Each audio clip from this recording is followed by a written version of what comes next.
Good morning to all my dear students. So, Industrial Pharmacy 2.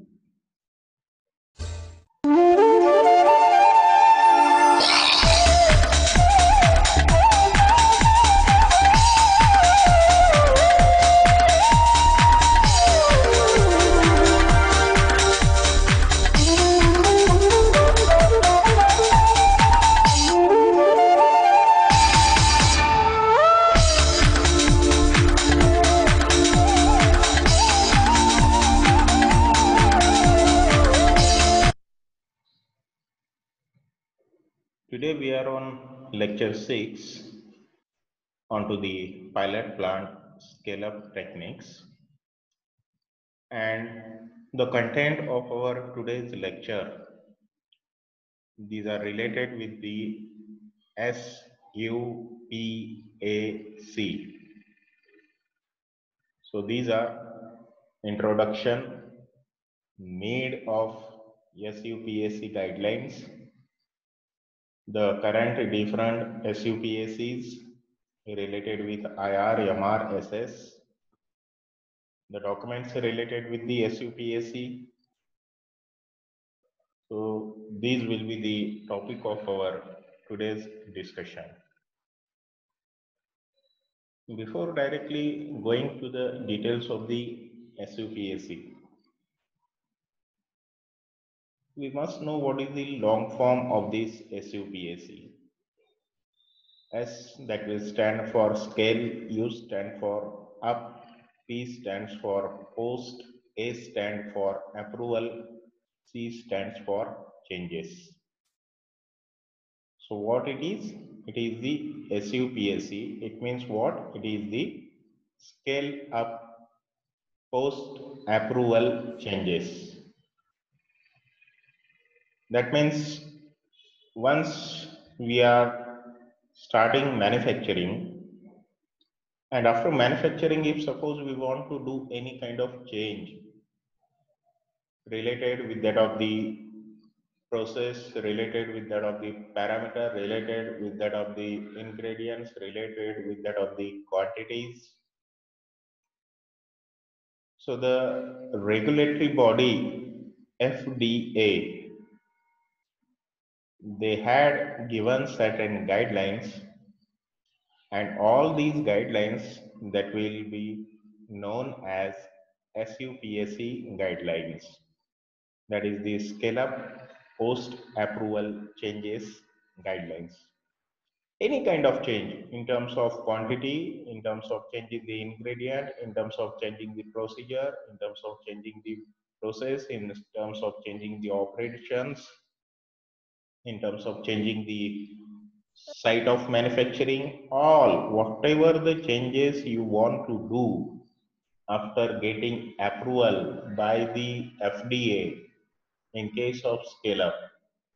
So that should be in accordance with that of the SUPAC guidelines. So the acronym SUPAC, that will stands for scale up and post approval changes. It refers to what? It refers to the FDA recommended testing and filing actions. SUPAC are what? SUPAC are the scale-up post-approval changes, and these are recommended by whom? These are recommended by the FDA for what? For testing and filing actions to be taken by the pharmaceutical firm. For whom? It is for the pharmaceutical firm when it changes the manufacturing process of a drug product that has been approved via NDA. NDA, the new drug application. ANDA, that is the abbreviated new drug application. AADA, that is the abbreviated antibiotic drug application. So whatever the changes, if a pharma company want to do in terms of NDA, ANDA, and the AADA, it has to follow the guidelines, recommendations given by the FDA in terms of SUPAC is concerned.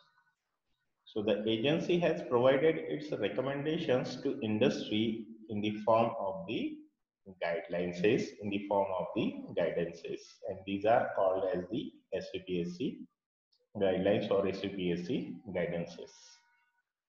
So this guidances provides recommendations to sponsors of new drug applications, abbreviated new drug applications, and abbreviated antibiotic applications who intend during the post-approval period to change. To change what? To change the components, to change the composition, to change the site of manufacturing, to change the process of scaling up, process of scaling down during the process of manufacturing, and or the manufacturing process and equipments. So whatever it will be, whether it may be component, composition, site, whether it may be process, whether it may be equipment, whatever the change we want to do, we want to carry out, for that we have to follow the SUPSC guidelines. Scaling up, no doubt, what the procedure method we are adopting, we are using, that is came through the scale up only. But suppose if during the process of manufacturing, somewhere if we found that we need again few changes, then that too in accordance with that of the SUPSC only. Suppose if we came to know through the trial and error basis that when we are going for production, that any stage that has to be reduced, that is said to be the scaling down, to reduce the steps, that is the scaling down. In that case, that also should be in accordance with that of the SUPSC guidelines. So the guidances that are the result of, now from where these guidances came, these guidances, these are the output of different studies, different conferences, and the different organizations which had worked, the different workshops. A workshop on the scale-up of immediate release drug products conducted by American Association of Pharmaceutical Scientists in conjunction with the United States Pharmacopoeia Convention and the Food and Drug Administration. So it is the result of all these three bodies, that is the American Association of Pharmaceutical Sciences, United States of Pharmaceutical Convention, and the Food and Drug Administration. It also the result of research, the research conducted by the University of Maryland at Baltimore on the chemistry, manufacturing and control of immediate release drug products under the FDA, University of Maryland Manufacturing Research Contract. So the SUPSC guidelines, these are the result of workshop, these are the result of the research by these organizations, by these universities. The drug categorization research conducted at the University of Michigan and the University of Uppsala on permeability of drug substances. So it is also the result of the permeability of the drug substances and the research that was carried out at the University of Michigan and the University of the Uppsala. It is the result of the scale-up process and post-approval changes task force. The task force associated with the SUPSC, which was established by the CDER, that is the Center for Drug Evaluation and Research for Chemistry, Manufacturing and Control Coordinating Committee, to develop guidance on scale-up and other post-approval changes. So the SUPSC guidelines, SUPSC guidances, that is the result of all these fours. It is the result of the workshop, it is the result of the research, it is the result of the permeability study, and it is the result of the recommendations. It is the result of the suggestions of the task force for the SUPSC. Now, what these guidances will tell, what these guidances recommends, what these guidances advises, what these guidances will define. These guidances, they will define the levels of changes.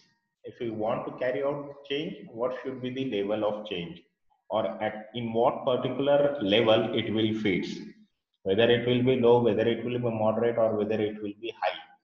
So based on that, the different levels are there: level 1, level 2, and the level 3.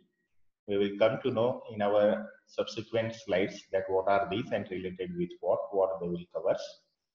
So the SUPSC guidance, it will define the levels of change. It will also define the recommendations related with chemistry manufacturing control test for each level of change.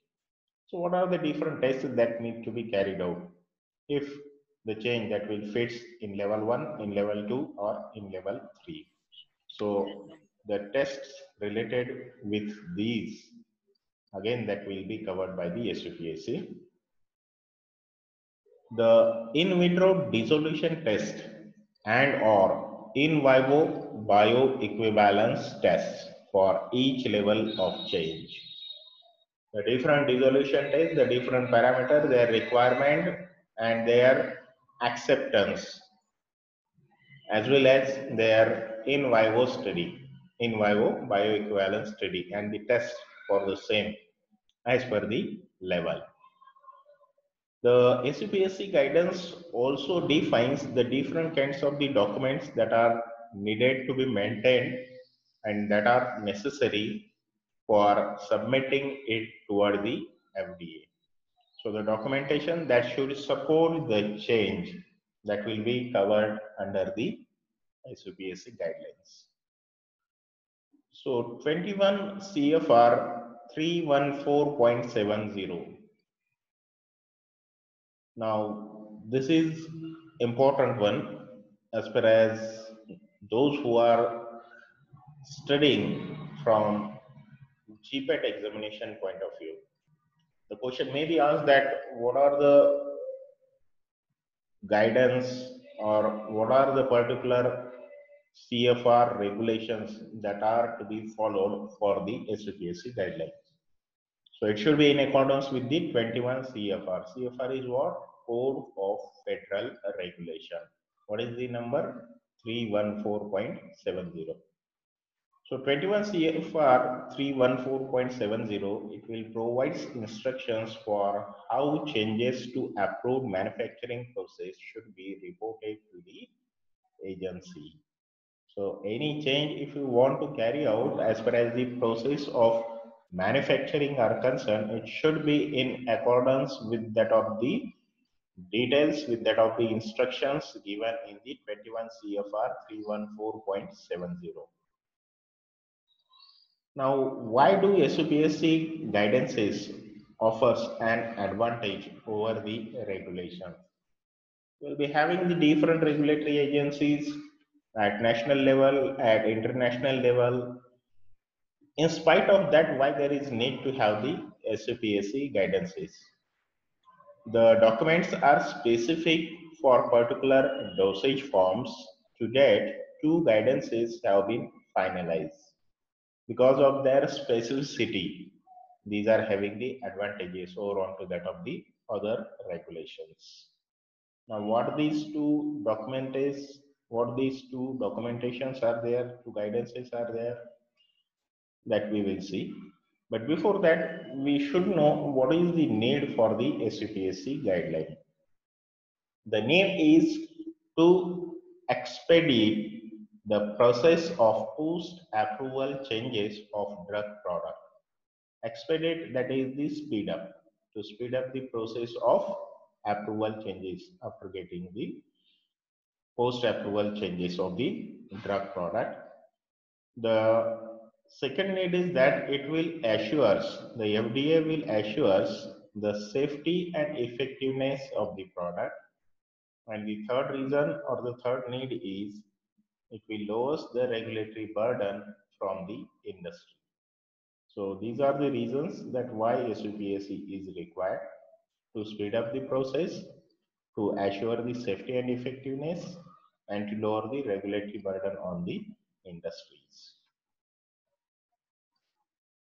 So this is the flow that you can see that when there is a new drug application, it will be approved by the FDA. It will subject to that of the scale-up process. That is the production to be carried out in the large batch size. Then the general product that will undergo development and it will be subjected to that of the bioequivalent to the FDA reference listed drug, that is the RLD product.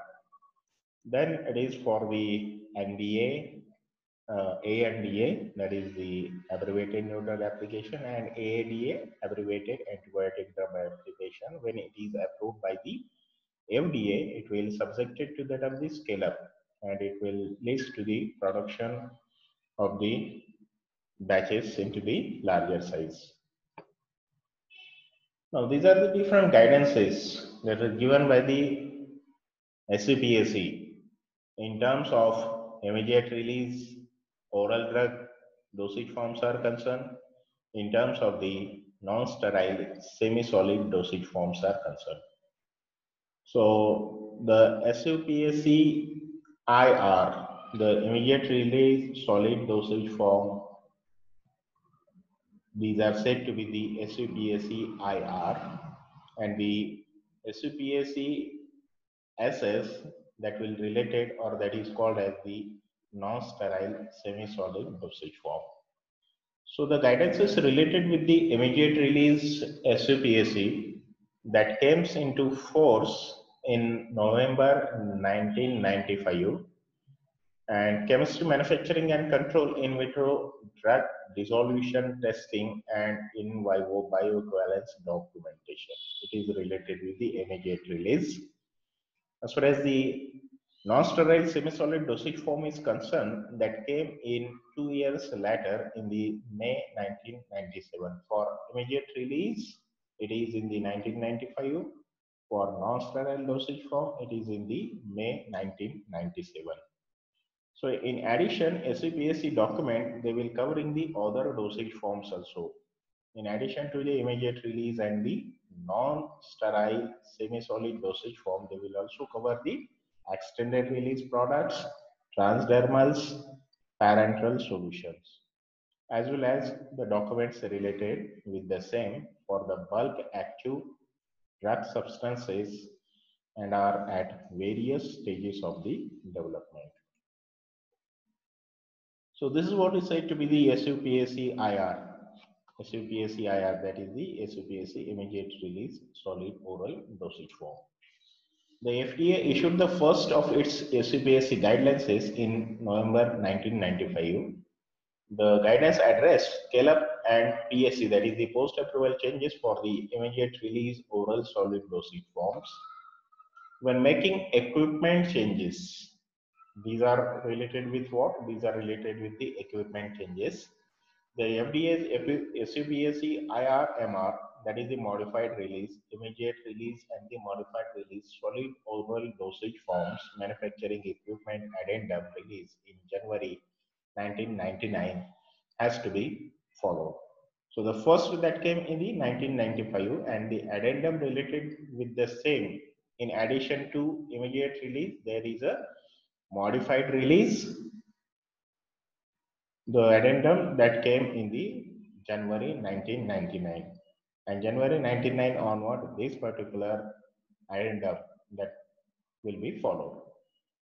This addendum lists various types of equipments and the categories them into operating classes and the subclasses.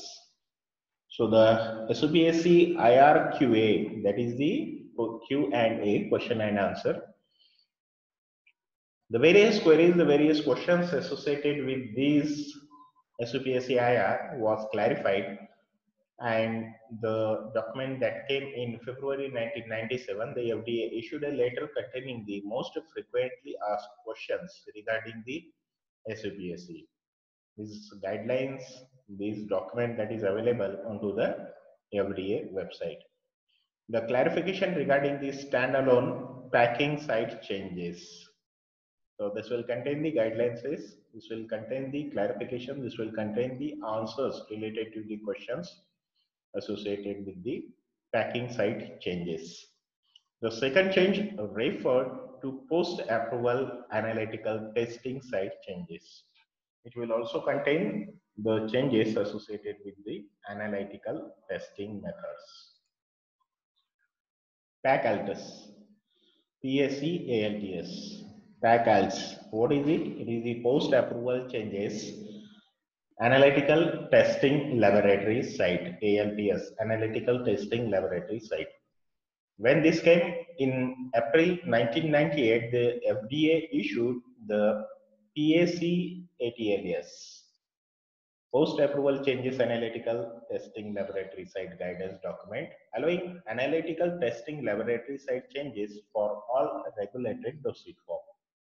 So not only to the manufacturing, but to that of the laboratory, to that of the analytical testing laboratory. So the changes related with the same, it is in accordance with that of the guidance, in accordance with that of the document that was issued by the FDA in April 1998.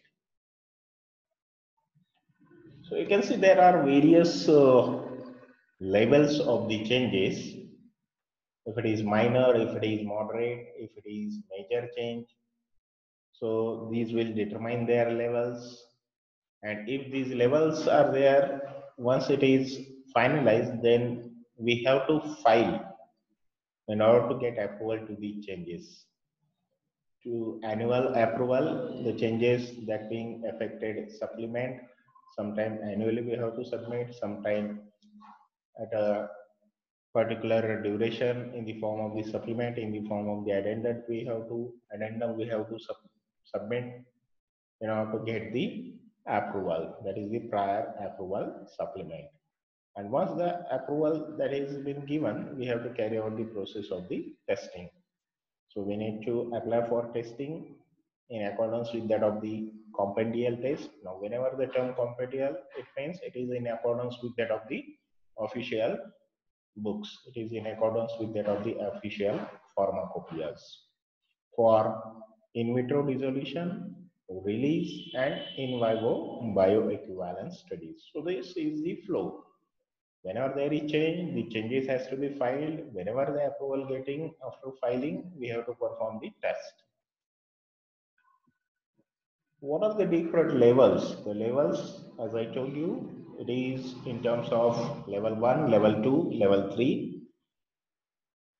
Now, what these level 1, 2, and 3, what they explains? Level 1, it is the level 1 change that may be filed in an annual report and have no detectable impact on formulation quality and performance. Suppose if any change we want to carry out and if the change that is not reflecting onto the quality of the formulation, it will not affecting onto the effectiveness of the product, that is the performance, then such changes that should be kept, that should be said as the level 1 change. What is the level 1? It is the level 1 change. It may be filed in an annual report. When it is to be filed, it is to be filed annually. When there is no detectable impact on the formulation quality and the performance. When the quality of the formulation, performance of the formulation, effectiveness of the formulation, it will not affect it, then in that case, such changes are said to be the level 1 changes, and for such changes, we have to file annually. What is the level 2 change? How this will differ from the level 1? They could have significant impact on formulation quality and performance. So this is most important one. The level 1 that do not have impact onto the quality, performance, effectiveness, but level 2 it will have its significant impact onto the formulation quality and the performance, and thus filed in a change being effected, CBE, change being effected, supplement or prior approval supplement. It is to be applied, it is to be filed in the form of the supplement, which is said to be the change being effected. Because of our changes, the significant impact is there onto the quality and performance and effectiveness of the product. So this test and filing that will depends on the therapeutic range, solubility and permeability. The level 3. These changes are likely to have impact on Rx, quality and the performance. What is Rx? Prescription. The level 1, there is no significant impact. Level 2, there is a significant impact. And the level 3, it is having its impact onto the prescription quality and the performance. And are those filed in a PA supplement. What is the PA? The post-approval supplement. PA, that is the post-approval supplement. These tests and filing documentation vary depending on therapeutic range, solubility, permeability of the pharmaceutical product. So, based on the severity, based on the significance, these are classified into the level 1, level 2, level 3. Level 1, there is no significant change onto the formulation quality and performance. Level 2, there is a significant effect onto the formulation quality and performance. And level 3, there is a direct impact onto the prescription quality and the performance. What are the different components and the composition? Now, this particular section, that is the component and composition, it is of the guidance that will focuses on changes in the excipients, components and composition. This section particularly deals with that of the changes. Now, when changes that are in association with that of the excipients. Changes in the amount of drug substance are not addressed by this guidance says. The components and the composition, they will not address the drug substance related with, but they will address only the matter affair related with the changes in the excipients. The changes in components or composition that have the effect of adding a new excipient or deleting a excipient. If we want to change any excipient, if you want to remove any excipient, if you want to add any new excipient, so all these that will be dealt by the components and the composition section in case of SUPSC and are defined at level 3. It will be of level 3 type. That means it may have its effect. It will be having its effect onto the prescription quality and performance. Now let us see one example which will affect the level 1. Deletion or partial deletion of an ingredient intended to affect the color and flavor of the drug product. Changes in the ingredients of the printing ink to another approved ingredient. So the changes in excipients expressed as percentage weight by volume of total formulation less than or equal to the following percentage. So what we are doing, or what the level 1 that will be explained by the example. The example is it will consist of the deletion of the ingredient, and as a result of which it will affect the color and flavor. Here the prototype example is of the changes into the printing ink. Now here there are different levels which has given, that is the percentage excipient weight by weight out of total target dosage form weight and the excipient. Now when it is the filler, it should be the changes in excipient expressed as percentage weight by volume of total formulation less than or equal to. It should be less than or equal to. When it is filler, it should be less than or equal to 5%. When it is disintegrant starch, it should be less than or equal to 3. When it is binder, less than or equal to 0.5. In case of lubricant, it should be less than or equal to, if it is calcium, if it is magnesium stearate, 0.25. If it is the Glidant talc, it should be less than or equal to plus or minus 1. And if it is the film coating, it should be less than or equal to plus or minus 1.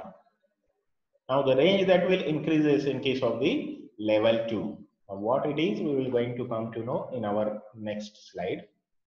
So what the test documents are required at level 1? The test documents are the related with the chemistry, related with the dissolution, and related with the in vivo bioequivalence. So these are said to be the chemistry documentation, dissolution documentation, and in vivo bioequivalence documentation. So application compendial release requirements and stability testing.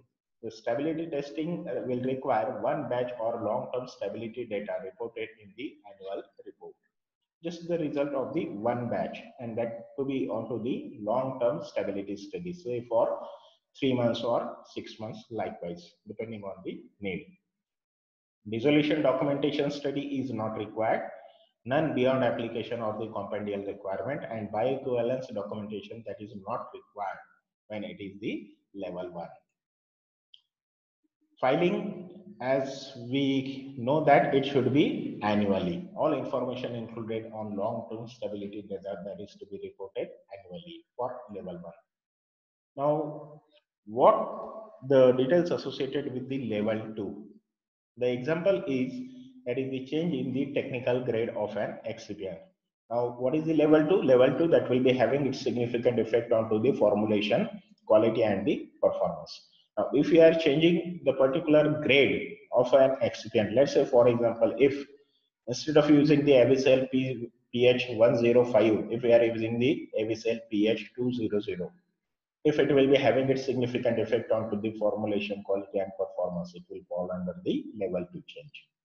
So changes in excipient expressed as percentage weight by weight of total formulation greater than those listed above for level 1. What it is? It is greater than those listed above for the level 1.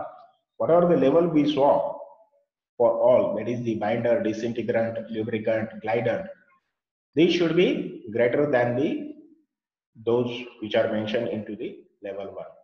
So greater than those listed above for level 1 change, but less than equal to following percentage. Now it should be greater than level 1, but it should be less than the one which is mentioned into the level 2. So here you can see that all these which we saw for the level 1, and if you have a look onto these particular values, these are for the level 2. So for filler, in case of level 1, it is less than or equal to 5, but in case of level 2, it is greater than level 1, but it should be less than that of the level 2. So the level 2 for filler, it is the plus or minus 10. Same is the case related with the starch, that is the plus or minus 3. Here it is plus or minus 6. Other, it is plus or minus 1. Here it is 2. Here it is 0.5. Here it is 1. 0.2, 0.5, 1, 2, 1, 2, 0.1, 0.2, 1, and 2.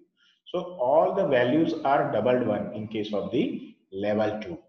So that should be in the range of level 2, but it should be above the range of level 1. The test document that are required in case of level 2 are the chemistry documentation, the dissolution documentation, and the bioequivalence study documentation.